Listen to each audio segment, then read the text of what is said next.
Good morning, Endow ladies. I'm so excited today. I have a great privilege of interviewing one of the smartest and most humble priests that I have ever met, Msgr Michael Heintz. But before I get started on that, I wanted to remind everybody that we are running our Summer with the Saints promotion, which runs through the end of June, and it's $10 off any study. So the discount code is, oh, you're not going to be able to see it, is hashtag Summer Saints 2020. So please feel free to use that discount code for $10 off and spend your summer learning more about all of our amazing sisters in Christ and what they went through. So enjoy, and we'll be on with the interview in just a few minutes. All right, good morning, Endow ladies. My name is Katie Smith, and I'm the Executive Director of Endow, and it is my great privilege to introduce to you this morning Msgr Michael Heintz. We go back to 2011 when I started in the MDiv program at Notre Dame, and he is one of the most humble, charitable priests I have ever known, and he's currently at Mount St. Mary's Seminary helping to form our future priests. And so since our charism is to pray for priests, I thought he would be one of the great people to interview to find out a little bit more. So Msgr, I'll let you say a few words about yourself. Well, thank you, Katie. It's a joy to join you virtually. Yes, I was at Notre Dame. I'm a priest of the Diocese of Fort Wayne, South Bend, Indiana. I was at Notre Dame for about 12 years, the last 6 of which I was the director of the MDiv program there, and got to know wonderful people like Katie and her colleagues and peers who were just, it was life-giving to work with them. And then going on 5 years ago now, I was asked to teach at Mount St. Mary's Seminary in Emmitsburg, Maryland, which I'm doing formation work there, spiritual direction, teaching. And 2 years ago, I was asked to be the dean, so I'm now the dean as well, which means added largely just bureaucratic administrative responsibilities, overseeing curriculum and things like that. But I certainly love what I do. I'm grateful for the fact that at Christmas and over the summers, I'm able to come back to my diocese and assist in parishes and do pastoral work. First of all, because they could use the help, and secondly, it's just life-giving. So happy to do that. I'm happy to be here today. Thank you. Well, thank you so much for being with us. So as you ladies know, we pray for our priests all the time, but especially on Friday, we'll feature on social media a particular priest to pray for. And I know just how important it is for us to have that charism of praying for priests, because especially as women, we have the feminine genius and also this receptivity towards others. And so one of the questions I was going to ask Msgr Heintz is how can we best pray for our priests? What, especially our seminarians, what do you see as most fruitful? Sure, I really appreciate it. I think first of all, thank you for the prayers for all of us. I think that seminarians today, the thing that, and it's a generational thing by and large, as you can imagine, you see among your peers, commitment is a difficult thing, and commitment to marriage, commitment to religious life, commitment to priesthood is a very scary thing for a lot of millennials and post-millennials. I don't know what they're calling post-millennials now, but and I think that I find that there are too many men who don't have fortitude, and so they need perseverance. And I think that seminary isn't always easy, but actually nothing in life is ever that easy. And I think that for some of them, in a culture where often when things get rough, people are allowed to just stop or quit or give it up. And discernment and formation, no one's supposed to be giving up on marriage because it's hard. Right. You have to work through it and persevere. And I think that seminarians, praying for their perseverance is really important, because we talk often about, and we certainly preach about, the theological virtues of faith, hope, and charity, but I don't think we spend enough time perhaps talking about the natural virtues, including fortitude, which I think that if we put all our eggs in the basket of theological virtues, we miss some more fundamental things. Right. And I think St. Catherine of Siena said fortitude in some ways is more important than charity, because without fortitude, you won't remain in charity. And there's some wisdom, certainly wisdom to that. So I think that the men coming to formation today are earnest, they love the Lord, they love the church, they're desirous of serving. They struggle with all the typical cultural challenges all people of that generation do. the over digitization of their lives, Yeah. screens and phones and iPads and all kinds of things. And because of that, they're used to relating. There's a way of relating that comes from overuse of digital media that isn't the same thing as sort of interpersonal communion. Right. And so one of the things I think all of seminarians are learning today is actually vulnerability, intimacy, real friendship. Virtual relationships aren't real. No. They can supplement, if grandma's in Florida and you want to show pictures or talk to the grandkids, it's a wonderful thing to be able to do. But clearly it's not the same thing as being with grandma or having grandma with you. Right. And I think that for some men, they come to a seminary and discover for the first time, wow, this is what friendship is like. This is what real human relationships are like. And so I find them very, very open and willing to be vulnerable with one another and with the formators about their situation. So I think perseverance is the biggest thing, I think, because again, I know more men. I can imagine there are more men who've left seminary who should have stayed than who stayed who should have left.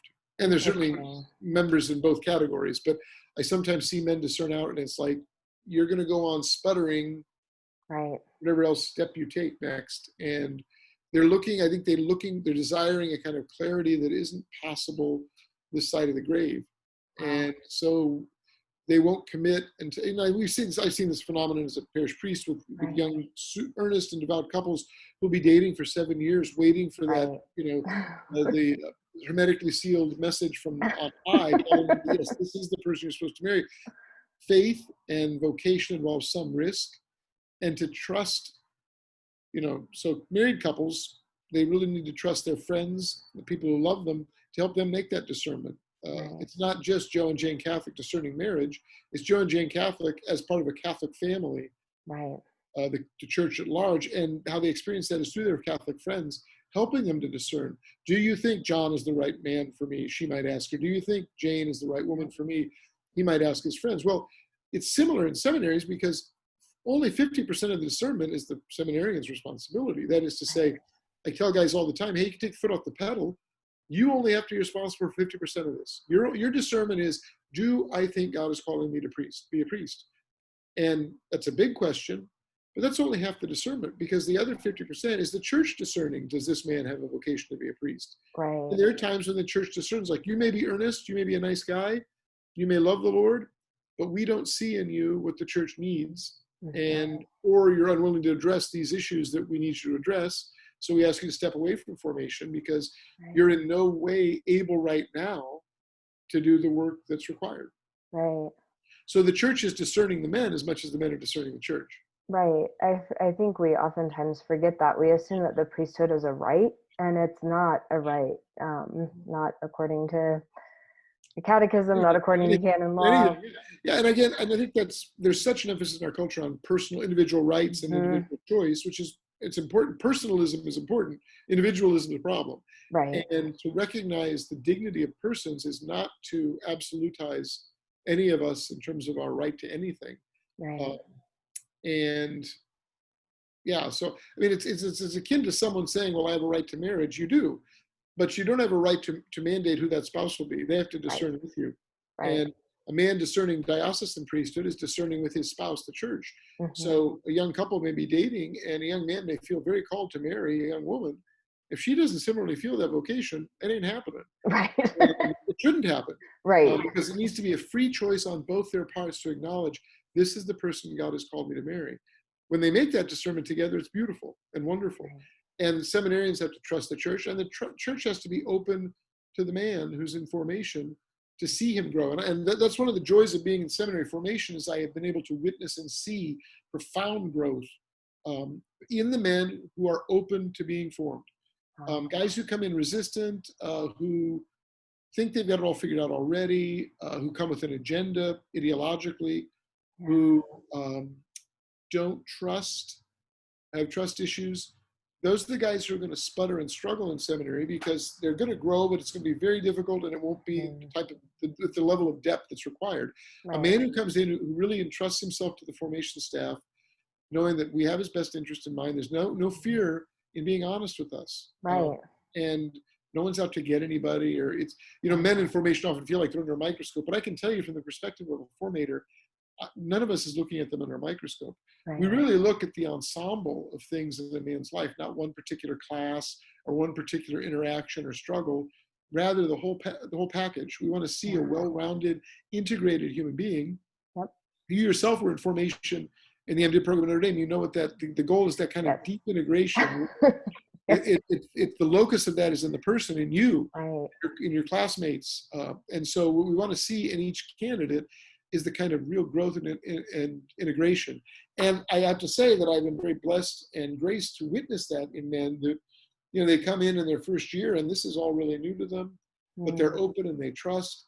And to quote one of my friends and colleagues, one of your former formators, Stacy Noam at Notre Dame, formation works if someone's open to it. Yes, yeah, she's written many wonderful articles on that. I'll have to link those when we post this. One of the questions I was going to ask in follow-up to that is, after a priest is ordained, like, it's great you have the seminary formation and the community that's with him, but what can we do to help men and women, the laity, to help if we start to see a priest who's really struggling in his vocation? Great question. I think that one of the challenges these seminarians have faced and are facing is that they have such a deep experience of fraternity in the seminary. Most of them are going to go back to dioceses where after the first couple of years they'll live with a priest. Maybe someone from a different generation and not particularly close to them personally. Not a bad thing. But the adjustment to living alone in a rectory in a small country parish, which I'm an introvert, so it's kind of like a dream. Sign me up. But for the men, because they have such an intense and happy experience of fraternity, I live on the floor with the men. I have an apartment like a dorm rector would have. And they're up and down the hall and they're very fraternal. It's wonderful. And then they go land at St. Swithin by the swamp. And after 3 years of being a parochial vicar, they're a pastor and they're alone. And I think that for a lot of priests, loneliness can become a real challenge. And I get attentive to that on the part of parishioners. I always encourage the men really to cultivate relationships with married couples of their generation. Their peers they knew from, say, college or high school who are married now. Deepen and cultivate those relationships. Those are life-giving to them, and they will help them. Seminarians and priests, and this is true also of married persons, I suppose, have to be very careful of undue emotional attachments to particular individuals. This can happen in marriage. It can happen in priesthood. I've told the men, they're not likely to go run off with a tramp. They're going to be, the devil is very insidious and he's going to play on their very piety and devotion to undo them. And so they have to be very careful about landing in a parish and meeting the youth minister, the DRE, who is young and vibrant and on fire with faith and loves the Lord. And they're going to be drawn to that because they share that together. And they have to be careful that there doesn't develop through a very good thing, kind of an emotional dependency that can be dangerous and unhealthy for both of them. Again, nothing untoward, necessarily physically. Just so priests have to be very much on guard. Like we have to have a strong interior life, and if we don't cultivate that, we're going to get into trouble. And even when we cultivate it, we still need really healthy, affectively rich relationships with a broad range of persons, rather than an exclusive friendship with any particular individual. Whether it's another priest or another layperson. We need a range of relationships that are life-giving to us so that, it doesn't depend on the center of gravity in my life as a parish priest should not be any one individual. Can't be. It's got to be the Lord first, but also even within that, a range of individuals who are life-giving to me and for whom I'm life-giving. And I think men will find that. So I think one of the greatest challenges is the loneliness, the down that's experienced after living for 6 or 8 years in a community of like-minded, type A, overachieving males, a lot of alpha males in the seminary, and then they land in a parish and they're all of a sudden alone.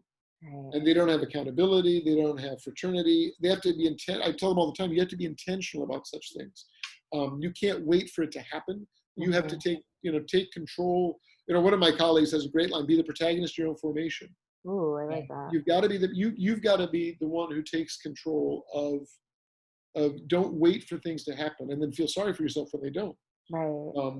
You need to have a day. Every Christian, as far as I'm concerned, needs this, but certainly Uh-oh.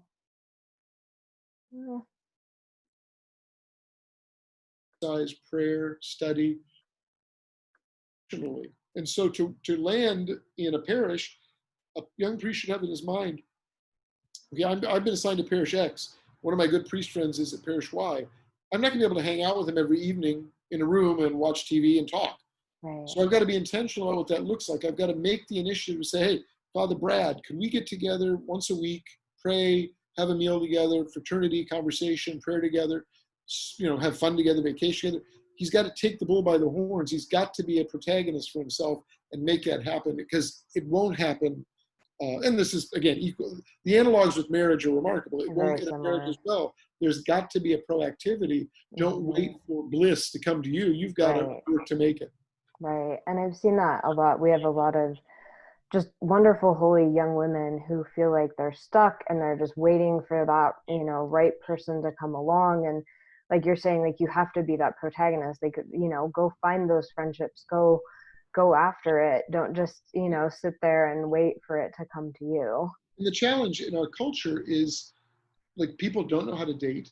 No. They don't know how to court. They don't know how to be engaged. Right. And the only culture that people mostly encounter is the hookup culture, which Yep. no devout person wants to be part of.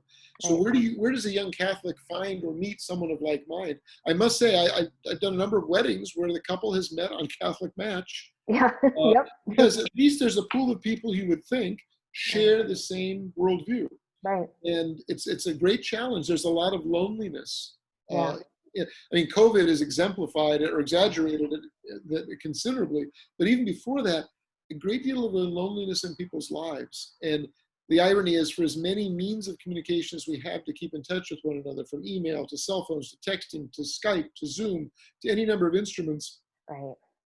the quality of people's relationship one to another is quite sad. Right. It's the level of the depth, intimacy, vulnerability, friendship, communion is Mm-hmm. substandard, and people are deeply lonely, and Right. yet they have 285 Facebook friends or whatever, but they're Right. still lonely because those aren't real friends. Real friends are No. people you can be with.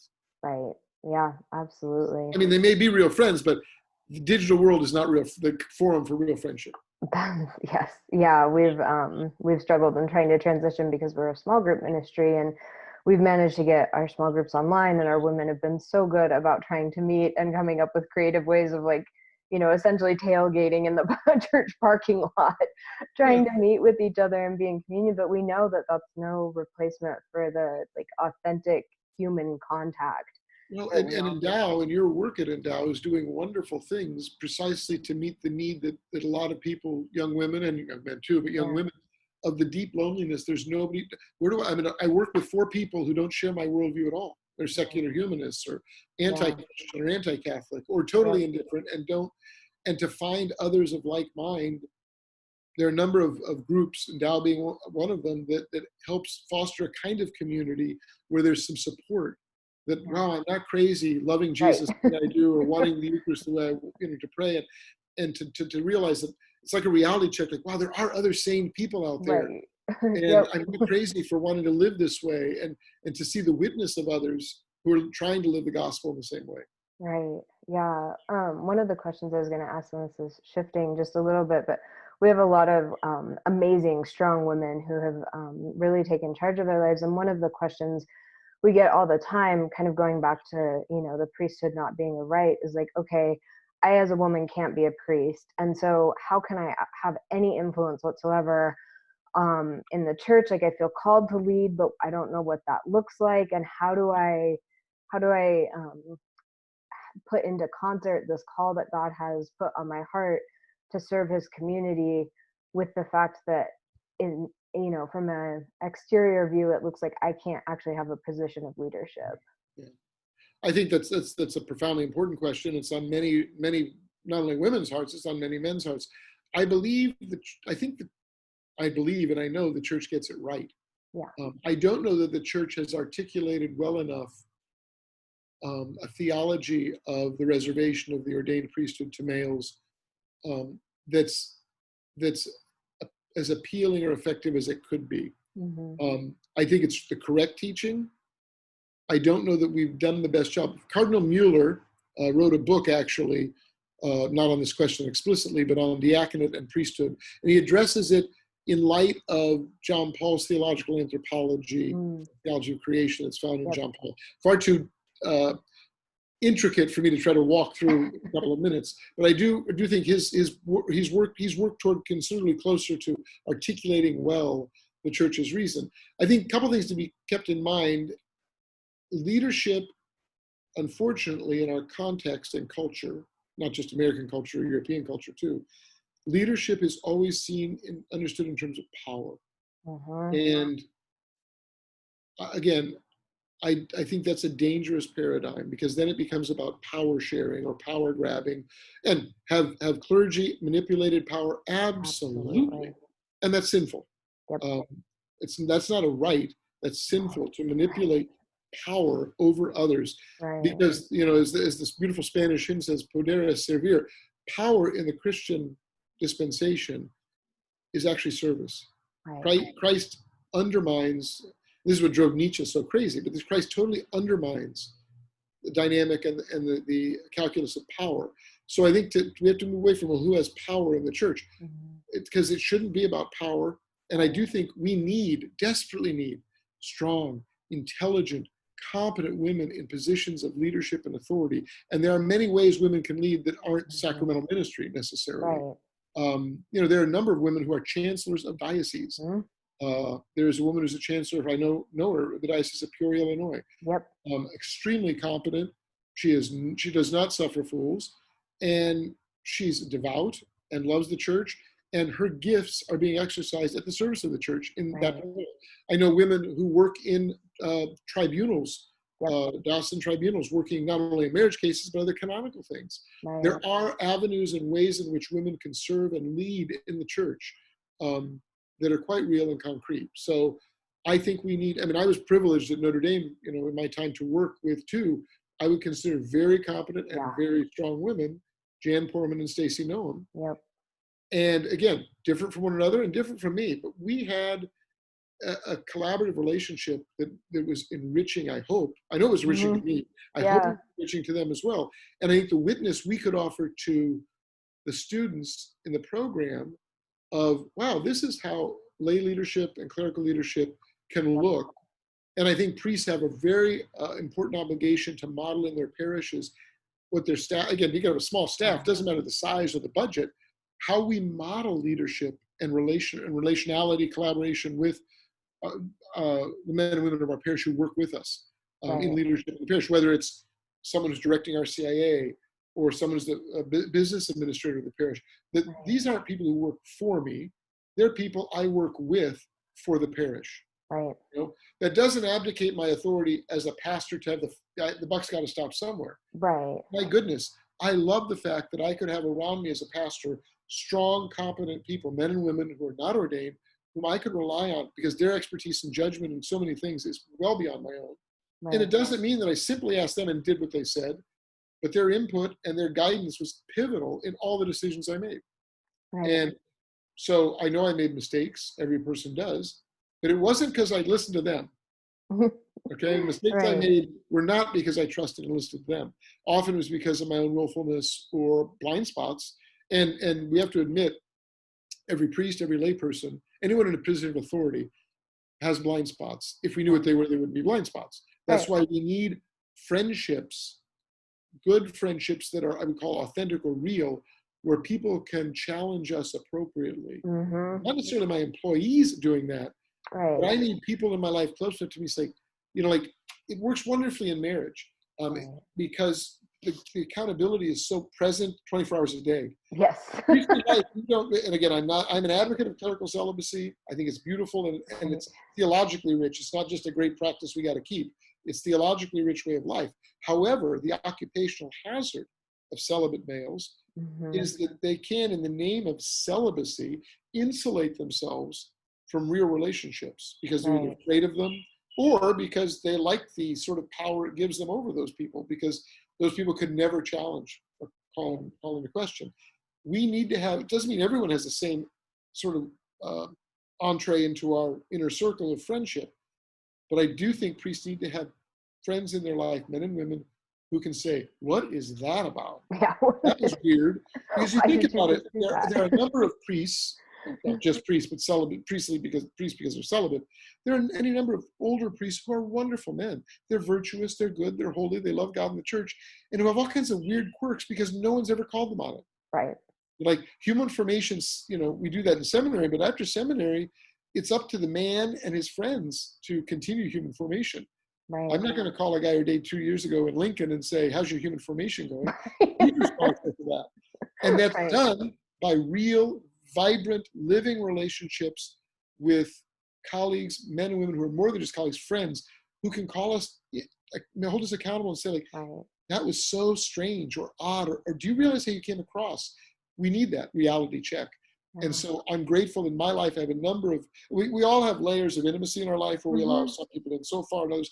I have friends that I think, and I know because they've done this, who are willing and able to call me out when they think I need to be called out. Right.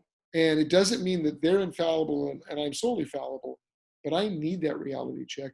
Right. And in marriage, there's the grace of living every day and rubbing elbows every day with the person you love, who usually has no trouble saying, like, what was that about? What were you thinking? Which is beautiful. Yeah, what were you thinking? Which is beautiful. We need that in our lives too. So a roundabout answer to a complex question, but I do think we need to stay away from paradigms of power, or at least power is sort of understood as in organizational models like corporations and such, where CEO and people under him. Again, the best witness of what priestly leadership looks like is the pastor who is, it's an overused term, but is a servant leader. Yep. Who leads by doing and inspires his people because he's washing feet all the time. Right. Yeah. And that's the one that people are going to trust and follow. Right. The imperious pastor who, because of his office, thinks that alone gives him power. Look, if there's anything in the last 20 years that's become evident in the church, is that no longer do priests get a pass, or bishops get a pass, or cardinals get a pass. Right. That, well, we have to trust them because they have authority. No, we have trust now has to be earned. Yep. And we have to work very hard to earn and then maintain the trust of the people we serve. Unfortunately, that train has left the station where it was automatically granted to a cleric. Maybe it's sad that it had to happen that way. Maybe it's for the best because maybe it makes us more accountable, less likely to be imperious. But we have to earn and maintain the trust of the people of God. Yeah, I think that was one of the most profound. I mean, there were many profound moments in graduate school and humbling moments, but being in formation alongside seminarians and knowing like we're still friends, we'll be friends forever, but we can call each other out on like, okay, what were you thinking? Why did you do this? It's those friendships are just so important for me as a married woman, but also for them. I can't speak highly enough of them, and just helping each other to try to figure out, okay, like how can we better serve the people we are, it is incredibly humbling when you think about it, but we are tasked with serving. Like, how can we best keep their interests at the forefront of our minds? It's overwhelming to think about. Lots of prayer needed. But it's beautiful, and they're better priests for your friendship with them. Priests, I tell seminarians all the time, you have to have friendships with other priests, but your friendships cannot be exclusively with other priests. Right. Then you get really weird. Right. You need to have friends who are not priests, but who relate to you as a human being, not first as a human being, not as a priest first. Which doesn't mean they don't respect the priesthood. It means that they know you, and most of the friends that I'm closest with are from my grade school and high school days. So they've known me as Mike or Michael long before I was ever ordained. And they know me really, really well. And their friendship and their witness, like many of them are married, their witness teaches me all the time about unselfishness, patience. I told friends of mine, they have 7 children. The oldest is my godson. I'll be witnessing his marriage next month. And like the patience that I've seen them like demonstrate in raising their children and in correcting their children and loving their children, it's like, I don't know that I have the gifts for that. And it's so overwhelming to see it and to see the witness and to be so moved by it and to be taught and edified by it. And so that I'm learning all the time from my friends who are not priests. I learn from my priest friends too, but they're not usually as interesting as my lay friends. Yeah, you throw kids into the mix and it gets really interesting really quickly. Well, just one final question before we wrap up. Is there anything as a seminary formator and in all the years that you've served in ministry, if you could communicate one thing to our women who are trying so desperately to learn more about their faith, to fall deeper in love with Jesus, to encounter those saints, to live out their feminine genius, what would kind of be the one piece of advice you would give them? I think that it's the same advice I would give a seminarian, a priest, a man preparing for marriage, a woman preparing for marriage. The two things that vocationally, regardless of the state of life, the two things that I think are absolutely essential that we can never surrender are fidelity and generosity. Mm. It's so easy to want to quit, to Yeah. let up. You get worn down, whether by children who are becoming a handful, or by a spouse that's not as supportive, or by a pastor who doesn't get your vision, or by people who don't appreciate your gifts in the parish. Whatever it is, we have to remain faithful and never stop being generous. You think about it, what does anyone desire in a spouse? Fidelity and generosity. Mm-hmm. Should we desire in a priest? Fidelity and generosity. And so my word to all of us, I always preach to myself first, fidelity, generosity. Yeah. That's what we need to focus on. And the Lord sees that, and he looks upon it with love, and he smiles. When he sees a young mother or an older mother, doing some task that's menial, they do it out of love, even though it's a pain in the neck. Mm-hmm. No one sees it. They're not rewarded for it. The children don't appreciate it. Right. The Lord sees it, and he looks on it with love. And that's the audience we should always worry about. Not the one that not what we can, all our works are not performed to be seen. Right. And to do the daily tasks with fidelity and generosity, that's where holiness is found. The Kosad's sacrament of the present moment. Yeah. To find God in every moment. That my vocation, my call to holiness right now is being lived out by being on this interview with you. Period. I know that's God's will for me. And if I'm faithful and generous in doing that, I'm doing what God wants. Mm-hmm. It's when I want to go my own way and say, like, I got more important things to do, or I need my own time or my own space. Be faithful, be generous. Those are my words. I love it. That's a great way to end. Well, thank you so much for being with us. We will. Thank you all. And God bless all of you. And thanks for your prayers. Yes, absolutely. We'll see you soon. Thank you.